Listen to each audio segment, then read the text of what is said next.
ഹൈപ്ലേന്ന് കയറി പിന്നെ സാറേ കയറി ഇച്ചിരി കഴിയുമ്പോ ഉറങ്ങിപ്പോയെന്ന് അവൻ ഇറങ്ങിപ്പോയെന്ന് അങ്ങനെ പറഞ്ഞു ഉറങ്ങിപ്പോയി. ഞാൻ പറയുന്നത് ഇഷ്ടമുള്ളപ്പോ ചെയ്യാം, ഇഷ്ടമുള്ളപ്പോ വേണമെങ്കിൽ ചെയ്യാം. ഒന്നും നടന്നില്ല, അക്കളേനെ കുറ്റം പറയാം, അവിടെ ആരെങ്കിലും കുറ്റം പറയാൻ പറ്റുമോ? ഇല്ല. ഇങ്ങനെ ചെയ്യുന്ന ഒരാൾക്ക് 1 കോടി രൂപ പ്രതീക്ഷിക്കാൻ പറ്റുന്ന ഏതെങ്കിലും സ്ഥലം വേറെ ഉണ്ടെങ്കിൽ എന്നെ കാണിച്ചാൽ ഞാൻ വന്ന് ചെയ്യാം. ഞാൻ കുറെ നോക്കിയിട്ട് എങ്ങനെ കിട്ടാത്തോടെ അതിനകത്ത് വന്നു. അങ്ങനെ ഒരു സ്ഥലം ഇല്ല.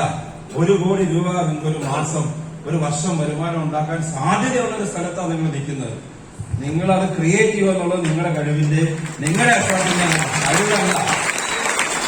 ഈ ബോധ്യം നമ്മുടെ ഉള്ളിൽ എപ്പോഴെങ്കിലും ഉണ്ടാവണം, എപ്പോഴും ഉണ്ടാവണം. 1 കോടി രൂപ ഒരു മാസം, ഒരു വർഷം വരുമാനം സാധ്യതയുള്ള ഒരു ബിസിനസ്സിലാണ് ഞാൻ വന്നിരിക്കുന്നത്. ഞാൻ അത് ചെയ്യാൻ പറ്റിയില്ലെങ്കിൽ എനിക്ക് ആരെയും പഠിച്ചിട്ട് കാര്യമില്ല. എന്റെ മാത്രം എഫേർട്ടാണ്, എന്റെ മാത്രം എന്താണെന്ന് തോന്നലുണ്ടാണ്. കാരണം IIT പഠിക്കുന്ന ഒരു കൊച്ചോ, IIM പഠിക്കുന്ന ഒരു കൊച്ചോ വേറെ ആൾ വന്ന് പഠിച്ചിട്ട് മാർക്ക് നോക്കി എഴുതിയിട്ട് പഠിക്കുന്ന ആളല്ല. അവരുടെ എഫേർട്ടിൽ എടുക്കുന്നതാണ്.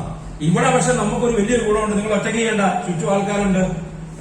നിങ്ങൾ ഒറ്റയ്ക്ക് ചെയ്യുന്ന എത്ര പേര് ഒറ്റയ്ക്ക് ചെയ്യുന്നു? ഞാൻ ഒറ്റയ്ക്കല്ലേ ബിസിനസ് ചെയ്തു തോന്നുന്നു. എന്റെ കൂടെ ആൾക്കാരെന്നും ഉണ്ടായിരുന്നു. ഞാൻ എവിടെയെങ്കിലും ചെല്ലുമ്പോൾ നമ്മുടെ കൂടെ ആൾക്കാരുണ്ട്. നമ്മൾ ചെയ്യുന്ന കൂടെ നിൽക്കാൻ സാറേ ഞാനും ഉണ്ട് എന്ന് പറയുന്ന ആൾക്കാരുണ്ട്. മൈക്ക് പോയി